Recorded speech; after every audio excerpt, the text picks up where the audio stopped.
அஸ்ஸலாமு அலைக்கும். இன்றைய பொழுது நலவாகட்டும். இன்றைக்கி நம்ம என்ன சமைக்க போகிறோம்னு பார்த்தீங்கன்னா பீஃப் ஃப்ரை தான். இந்த யூடியூப்பில் சமையல் வீடியோலாம் போடுறோம்ல, நம்ம சமையல் நல்லா செய்கிறோமோ இல்லையோ கண்டிப்பாக அதை பற்றி பேச கற்றுக்கணும். எப்படின்னு பார்த்தீங்கன்னா, ஒரு தடவை இந்த மாதிரி செஞ்சு பாருங்கள், கண்டிப்பாக உங்கள் பிள்ளைங்க வேணான்னு சொல்ல மாட்டாங்க. அந்த மாதிரி சில வசனங்கள்லாம் பேசணும். அந்த மாதிரி நானும் வசனம் பேசி ஸ்டார்ட் பண்ணுறேன். ஒரு தடவை இல்லை, 2 தடவை இல்லை, 100 தடவை சமைச்சு கொடுத்தாலும் பிள்ளைங்க வேணான்னு சொல்ல மாட்டாங்க. இந்த பீஃப் கறியில் மெயினாக என்னென்ன நியூட்ரியன்ஸ் இருக்குதுன்னு பார்த்தீங்கன்னா, ப்ரோட்டீன்ஸ் இருக்குது, அயன் இருக்குது, ப்ளஸ் விட்டமின் B12 இருக்குது. நிறைய பேருக்கு நீங்கள் பார்த்தீங்கன்னா அந்த கைகால் மதமதப்பு ஏற்படும்.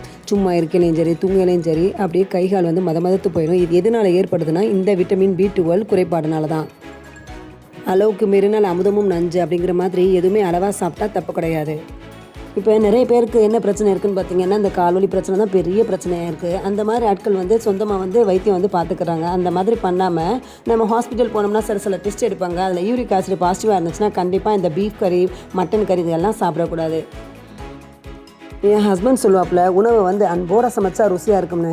எனக்கு உப்பு போட தெரியுது, மசாலா போட தெரியுது. இந்த அன்போடு சமைக்கிறது எப்படின்னு எனக்கு தெரியல. உங்களுக்கு தெரிஞ்சால் கமெண்ட் பண்ணுங்கள். பிள்ளைங்களுக்கு ஸ்கூலுக்கு கொடுத்து விட அவசரமாக சமைக்கிறோம். இதில் பண்போட சமைக்கிறது கொஞ்சம் கஷ்டம்தான். இந்த உணவு சிறப்பாக இருக்கணும்னு பார்த்தீங்கன்னா, எனக்கு தெரிஞ்ச அந்த ப்ரெசன்டேஷன் ரொம்ப ரொம்ப முக்கியம்.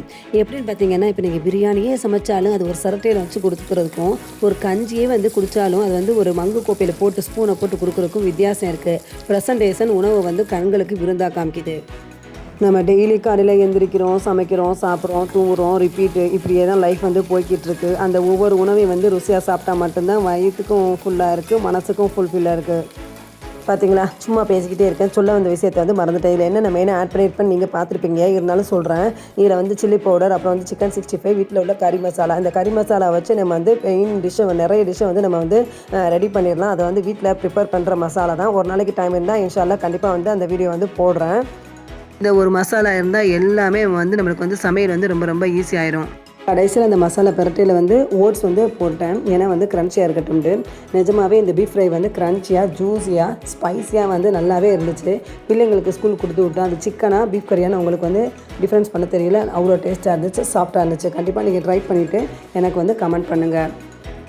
வீடியோ பிடிச்சிருந்துச்சுன்னா கண்டிப்பாக லைக் பண்ணிடுங்க, சப்ஸ்கிரைப் பண்ணிடுங்க, ஷேர் பண்ணுங்கள். டெய்லி வீடியோஸ்க்கு பெல் பட்டனை மறக்காமல் கிளிக் பண்ணுங்கள்.